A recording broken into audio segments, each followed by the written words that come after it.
Hello, everyone, and welcome to today's webcast. Before we begin, I'd like to review some quick housekeeping items. Today's webinar audio is streamed through your computer speakers. If you need technical assistance with the web interface or audio, please reach out to us using the chat window.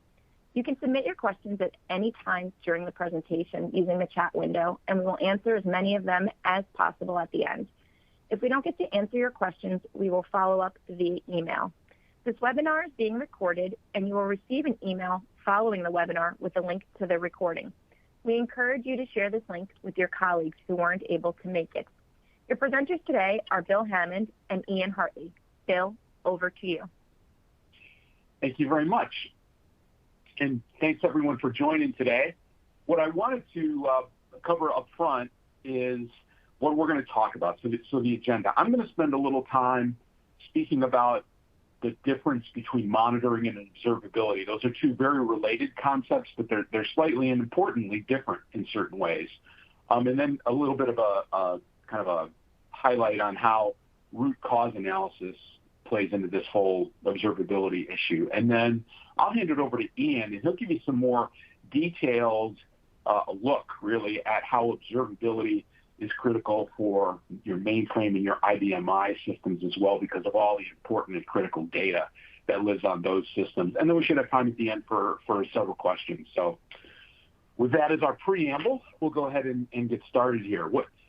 As I mentioned, I wanted to talk a little bit about monitoring versus observability. As I start to see observability be talked about more and more in the marketplace, there's varying definitions, I would say. Not everybody defines it exactly the same way. So I tried to, get the common denominator on the way people are talking about observability as a concept. One of the definitions I liked is the observability being the ability to measure the internal states of a system by examining all the outputs, things like log files and alerts and things like that. But what does that allow you to, how does that open up the capability, or what does it allow you to do? Observability more than monitoring allows you to see what's going on in your systems in a more holistic sort of a way. It allows you better than monitoring can, ways to connect multiple sort of inputs. And as we know, our IT organizations and our IT systems are getting more complex, and things can go wrong, and it's usually really hard to track that down.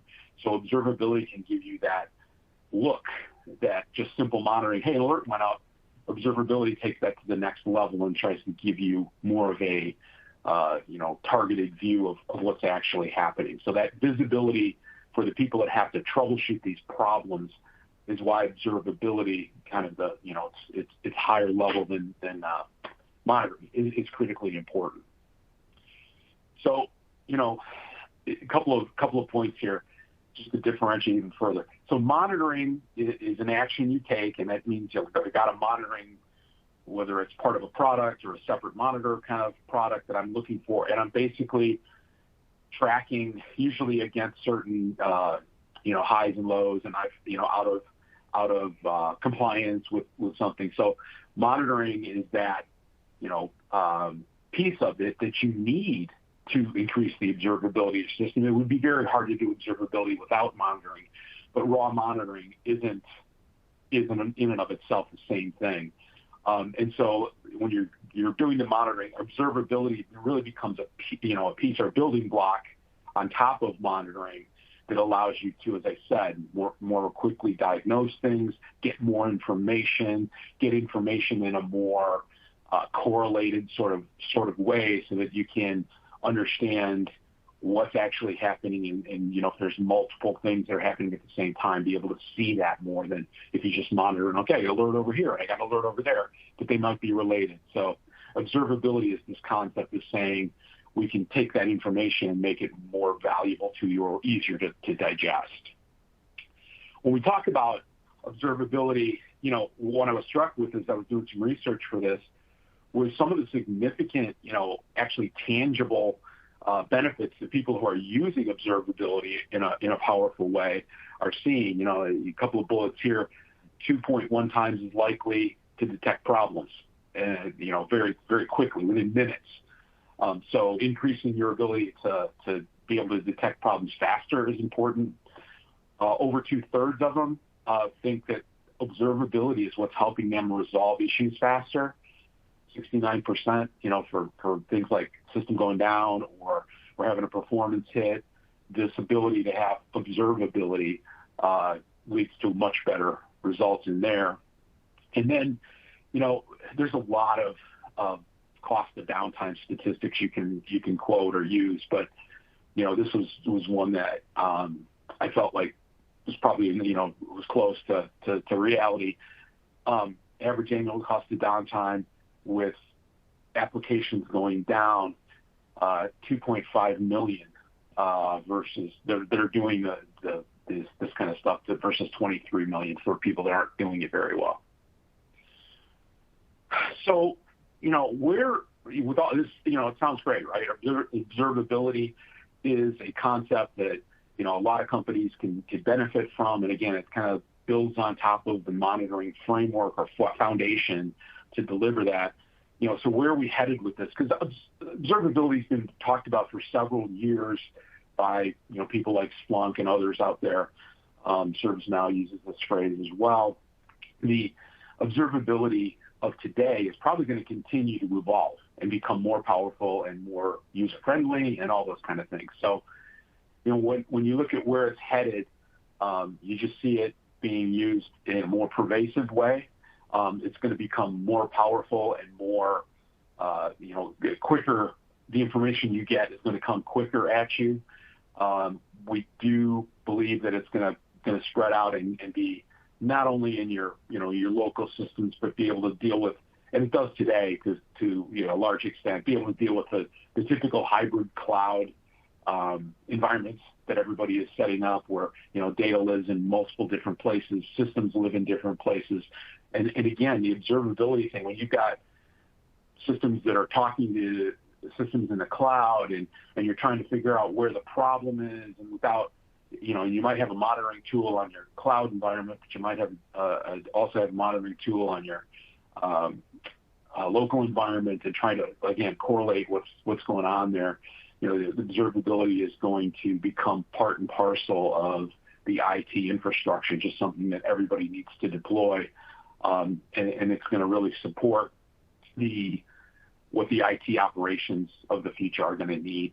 So a big thing that, today people talk about is just, boy, if these tools could get easier to use, more intelligence, more of that correlation and those kind of things. Those are what people are hoping as the observability as a concept moves forward. So that's kind of, we do think it's not one of these technologies or concepts that's going to start and be replaced by something else. We really feel like observability is something that's going to continue to be refined and used long term into the future. So that was kind of a monitoring versus observability conversation. I just had one other point really that I wanted to make on the observability and how it relates to root cause, because this came up in a lot of literature I read and a lot of opinions that are out there. So, root cause analysis is great. I love this quote. The first rule is there is no root cause. And it's kind of tongue-in-cheek, because what it's really saying was you very, very rarely find a root cause. This one thing is why everything, went nuts. It's usually multiple things that happen to occur at the same time, related to each other, and that when you get to the end of the solution, you realize it's not just one thing that happened.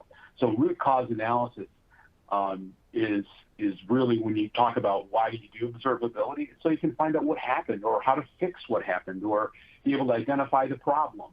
But it's probably, I felt like it was an important point to make, that don't expect, root cause analysis to just lead you to one thing. And when you have multiple things interacting with each other, obviously the critical nature of being able to see everything and any help you can get from a product like or a concept like observability gives you the ability to, understand these multi-impactful sort of problems.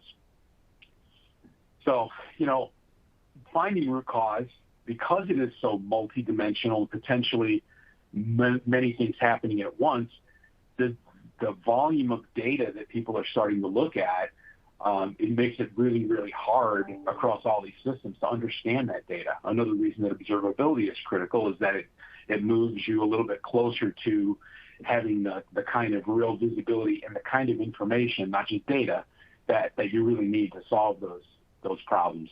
In an IT infrastructure, if you're missing data from some of the systems and you're trying to identify root cause where there's multiple actions that are involved, that can make it hard or even impossible if you don't have that data.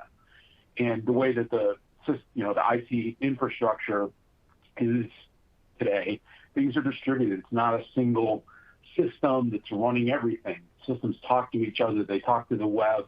They're reaching out to the cloud environment. Remote workers are logging in. It's a very complex distributed architecture that we're dealing with, and it requires visibility into all the different pieces of that if you really want to get true observability for your systems. So that was my little discussion on monitoring versus observability and the subtle but important differences there, and also how that relates to finding the problems and really understanding how to fix something. So with that, I do want to turn it over now to Ian, and Ian's going to talk to you a little bit more about observability specifically for mainframe and IBM environments, and he's got five key things we want to talk about. Ian, over to you. Great, thank you, Bill.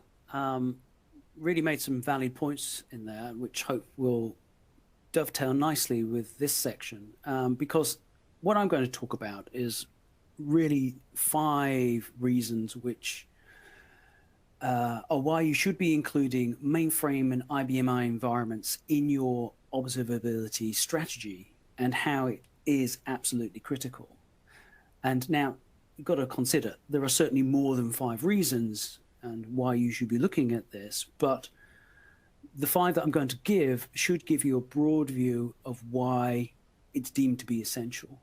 And remember, you're looking at this webcast because fundamentally, and I assume, that you have a mainframe or an IBM, and you have that fundamentally for a reason. It's part of your IT. And because it is part of your IT infrastructure, it's there also to deliver processing power and value to you and your customers, potentially underpinning vital systems and services that your organization relies on, in effect, to drive revenue. So these environments are definitely important. So with that in mind, let's start with reason number 1, the criticality of the IBM platforms in today's enterprise IT. For many, mainframe and IBM are still essential platforms. They have many processes that rely on their availability and their performance.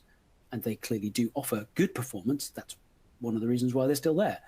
But these environments often remain isolated and off to one side, away from many of what some would call today core IT, web servers and things like that.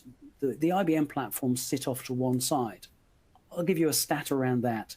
I was talking to a customer in our Australia region yesterday, and they said even today on the mainframe, their teams still kind of live by themselves. The DB2 team doesn't necessarily interact too much with the CICS or KICS team, and that's in the context of an environment in itself, which is by itself. So it's just interesting how these environments are siloed in many respects, and that's not necessarily a good way to approach things today.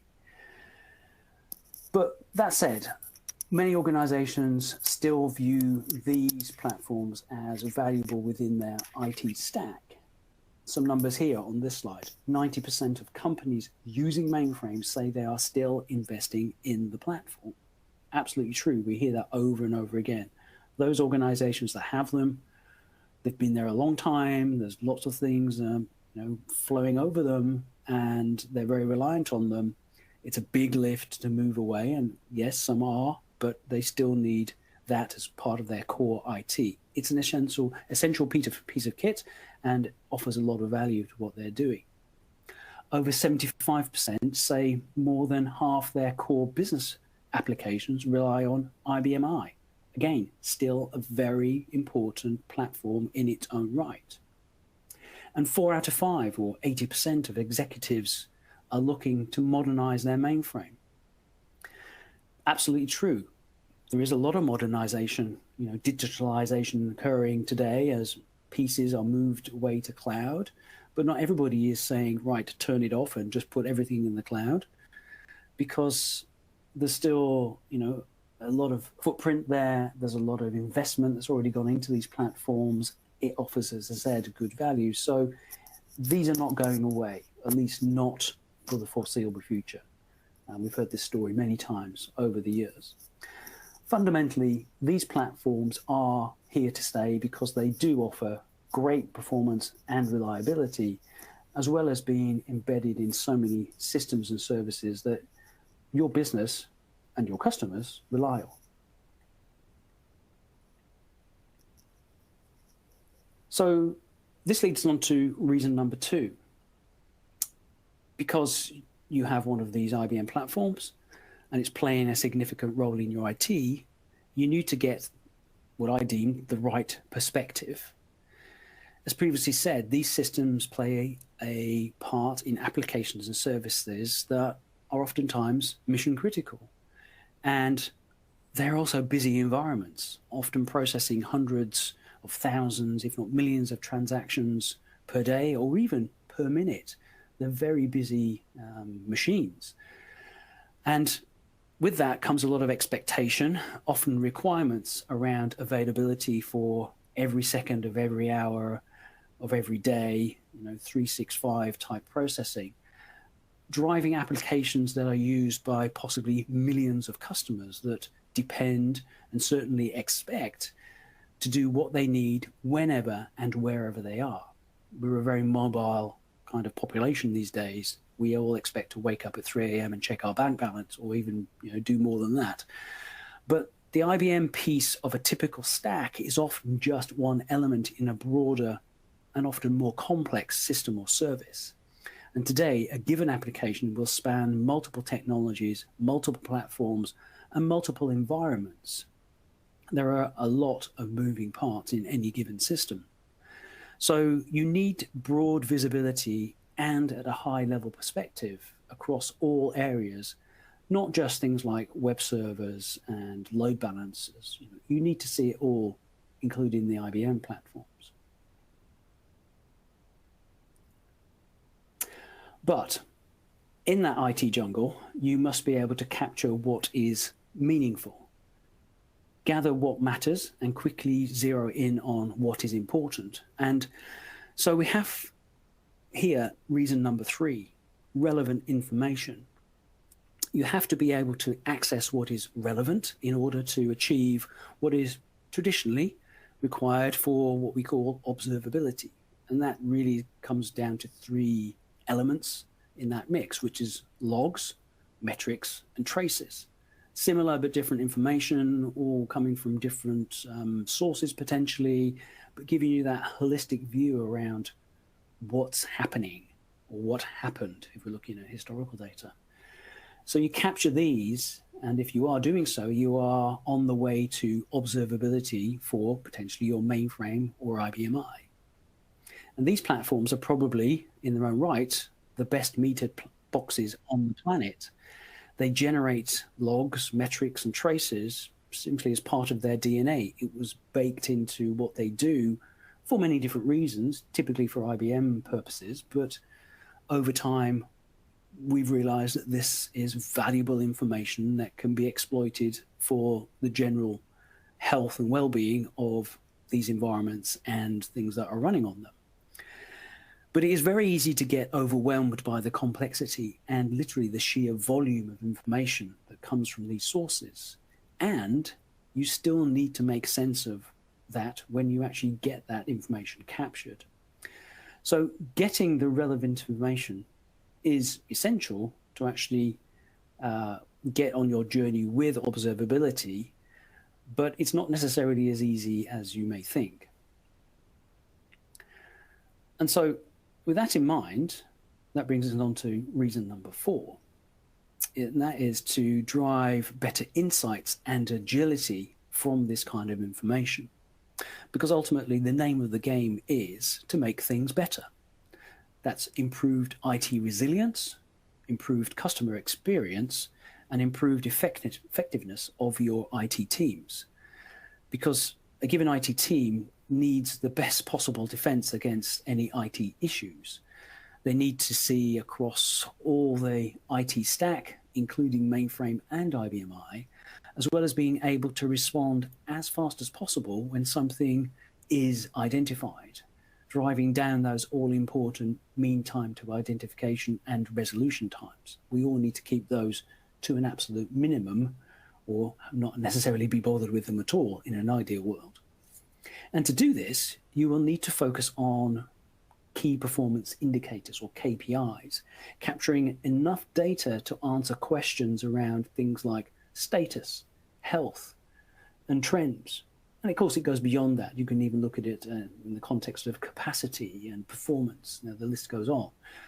But getting good observability across these puts you in a great position to be able to reduce that noise. There's a lot of noise comes from IT these days. And out of that, you need to focus on what is important and what needs your attention. However, one thing that we've heard multiple times from different customers is, and especially those that are operating with these high processing data volumes, those doing hundreds of thousands of transactions per minute, is observing individual transactions, a single thread from end to end, is not necessarily the best approach. And I kind of liken it in a way of looking at for a single blade within a large haystack. It requires a lot of effort and comes with a huge amount of overhead, when really what you really want to know is whether the haystack is about to catch fire. Can you see that little whiff of smoke that means it's about to burn to the ground, as opposed to finding something that's buried deep and you're looking for a single thing amongst all that noise that's going on in that haystack. So again, capturing appropriate insights leads to hopefully improved agility. And this also goes back to the prior reason number 3, around getting that relevant information. And reason 5, you need to cover all the bases. And what I mean by this is that there's no point, for example, ensuring all the windows are secured while leaving the front door unlocked. You have an incomplete solution. It's not robust. You haven't got everything covered. In the context of your IT, you must have every area under surveillance, both from an operational standpoint and also from a security point of view. With resilience top of mind, literally with every IT team that I speak to, it's no surprise that observability is getting significant attention. In essence, your network, service, and security operations centers must have wide visibility across all aspects of IT. Because today, things no longer work in isolation. Everything is interconnected and interrelated. There are many dependencies and consequences directly linked to the performance, health, status, trends, etc. that's coming from your IT. And alongside this, there are increasing demands and pressures from your business and your customers. Their expectation levels do not go down. The business pressures do not lessen, they increase. Your data volumes increase, and hopefully your business volume increase alongside that. That comes with a penalty, across more stress and strain across IT to make sure it is working in the right way. And so you need to constantly leverage observability in the correct way and do so with the right tools. And just to underline that, I'm going to give you a real-world example. This is something that we're working on with a leading global bank. I can't say who they are, but they are dotted around the planet. And we're helping them drive towards better observability and improved IT resilience. Now, they manage hundreds of applications, and many of them rely on their mainframe infrastructure, which is significant. They're certainly not moving away from it in any short term in any of their plans. And so they need visibility from literally mobile to mainframe. And they need that to ensure that services used by millions of their customers are running well. Because if they are not, there are many consequences, from loss of customers to things like regulatory fines and penalties. It gets very ugly very quickly and eye-wateringly expensive if anything is not working as it should be. And so this bank is initially focused on card payments, capturing key performance indicators, those KPIs, from across their spectrum of IT. And they're doing this, bringing it together in the context of Splunk. Now, it doesn't have to be Splunk, but they already have Splunk. So they're leveraging that. And on that platform, they're using a tool called IT Service Intelligence, which is a Splunk product. But the principles are the same, getting those KPIs into the right place so you can observe them, observability in action.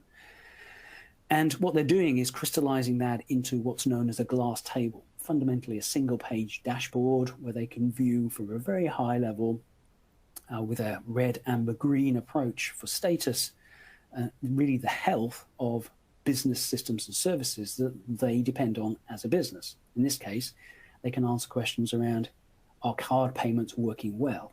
It's green, we're good. It's changed to amber. Something is not working where it should be. It's, kind of hitting those guardrails or breaching a threshold by just stepping out of line, but they can zero in on that very quickly. It all relies on spotting those trends and delivering, results from the metrics that are being fed into this tool to actually allow them to see that as a very high level. And of course, Mainframe is critical to many functions across the bank. And in this case, it's also essential to the card payment processing. And they're using they're using our IronStream technology to provide real-time mainframe insights delivered into their Splunk environment, which then bubble up into this nice-looking dashboard that they have. The combination of tools allows the bank to easily determine system and service health and whether they need to respond to a situation that may cause disruption. And what we see time and again is the ability to leverage observability to get ahead of issues before your customers even really know there isn't a problem and avoid that problem.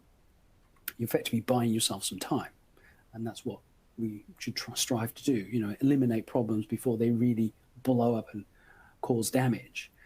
And fundamentally, they have a finger on the pulse of their IT stack for card processing. So this gives improved observability that the team can then leverage for essential information, allowing them to have a better high-level view and confidence that that part of the business is working. And so they're looking at migrating that kind of pattern across other business services so they can get the same observability going across the rest of the business. So if something does step out of line, it fails, or even starts to trend in the wrong direction, they can react quickly and efficiently to minimize any impact. So this is the bank implementing and succeeding with observability, putting into practice at least those 5 reasons that I've called out of why it is critical to include your mainframe or your IBM I in observability. So with that, Bill, I think we're going to open the floor for questions. All right, great, Ian. Thank you very much. That was very helpful. And we do have a few questions here that we've got some time to field. Here's one. I'll go ahead and take it. The question is observability a product that you guys sell? It actually is part of what we deliver in several of our products. Maybe the most direct one that we didn't necessarily talk about today, but a key part of our Precisely Data Integrity Suite is a data observability service. So in that case, we've got, a specific offering. What Ian and I have been referring to, the use case or business problem we've been referring to specifically in this webinar today for you would really fall under IronStream, which is our product that gets that data off the IBM and the mainframe, so you have all these benefits that Ian just talked about. So, if you go on our website and look for, precisely observability, it's not going to be a product that you see, but the IronStream product that gets this data where it needs to go is the, tool by which we can help deliver observability for people, but we don't have, it's not called an observability product necessarily. So that's kind of the answer there, which is kind of a yes and no, but that's the reality. The next one, I'll let Ian weigh in on this after I give you a quick overview, but the question was, you just mentioned Splunk IT Service Intelligence. Is that the only thing it works with, or what other platforms do you support? Notably, we support a lot of other analytic platforms. We can get this data, as Ian was just talking about, into any number of the top analytic platforms that are out there. Splunk, obviously, the one. ServiceNow is a very, very large one that we deal with. Elastic, Kafka, some older ones like Micro Focus, and even Microsoft System Center. So there's a lot of other platforms that we do support, and it does benefit from having not just the data into those platforms from the distributed systems, Windows and Linux and Unix and those kind of things, but also getting the mainframe or IBM data into it. So if you're interested in the exact list of all the analytic platforms we support, you can take a look at our website on the IronStream section, and you'll see it very easily which ones are out there, the ones we're talking about. Ian, anything to add to that, or does that pretty much cover the waterfront? It does cover the main bases. Yeah, what I will add to that, particularly relevant to today's conversation around observability, if I can say that word, is something that we're seeing bubble up to the top. And we do have integrations into this tool. We may have not publicized it as widely as so far, but Big Panda, designed from the ground up to cut down on the IT noise and allow you to get to things that you should be focusing on. That's its kind of name of the game, what it brings to the table. We have customers leveraging that with our IronStream technology. IronStream for Big Panda, IronStream for Datadog. We can get to these other tools as well, and we're looking at expanding that quite rapidly to many other of these modern analytics type platforms, because customers are turning to using different tools for different reasons, but today they typically have one or two of these that they're using for different things. Again, all with the rationale of observability. They're all trying to do the same thing, keep everything running, lower that pressure environment. But it's interesting how customers are using our IronStream technology to get this type of data to the tool of choice these days. Really all for the benefit to make their lives easy and keep, as I said, the pressure off them. Good points. Yeah, I think it's important that the audience hears the reality of we're continuing to expand our support on these analytic platforms as the market changes, as new players come in. It's a constantly evolving thing for us, and we're always looking to try to make sure that we meet the customer where their need is, whatever platform they're trying to use. So we try to keep expanding that list. All right, one more question here. And Ian, I think I'm going to have you answer this one. You showed a slide that mentioned IT operations and security. Does observability apply to both of those concepts? Yeah, that's a good question. And I did do that, didn't I? I did talk about IT operations and security. Short answer, yes. The principles that we talked about, the reasoning we spoke about, observability, obviously we mentioned, absolutely applicable to both IT operations information as well as security information. Fundamentally, it's just data. It's just telling you something different, and the source is different depending on where it's come from, whether that's mainframe or IBM, but it's also whether it's SMF on the mainframe, for as an example, or it's journal data on the IBM.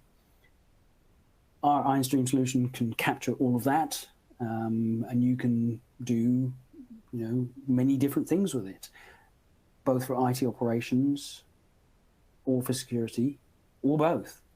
you can mix them together. And we definitely have customers that are doing both and mixing those things together. As I said, these environments today are very much interrelated. One thing doesn't necessarily happen in isolation. You have to correlate things together. So it may be a mix of security scenarios. You detected something, but then you need to pull in kind of operational data to understand more around what was going on there. Was it some kind of data operation or some kind of user interaction that was triggering something unusual, an anomaly that you need to pay attention to? You've got that same kind of noise coming from security as well as from IT operations. What do you need to pay attention to? That's where observability absolutely comes in. So we have solutions across our portfolio that can help with many different aspects of that. So yeah, in short, the answer is yes, it applies to both. Good. That was a short answer and a long answer. Good job. It was indeed. All right. We're kind of out of time to take any more questions, but if you have put questions in the chat, we will get back to you with an answer individually. So, feel free to continue to add there. Before we sign off, I want to thank you all for attending. It's great that we got people to come to this topic. So thanks for your time. We'll be talking again in the near future. But before we sign totally off, I wanted to call your attention to an opportunity to register for Precisely's upcoming annual Trust 23 Data Integrity Summit. It's May 16th through the 17th, and it's a 2-day virtual event.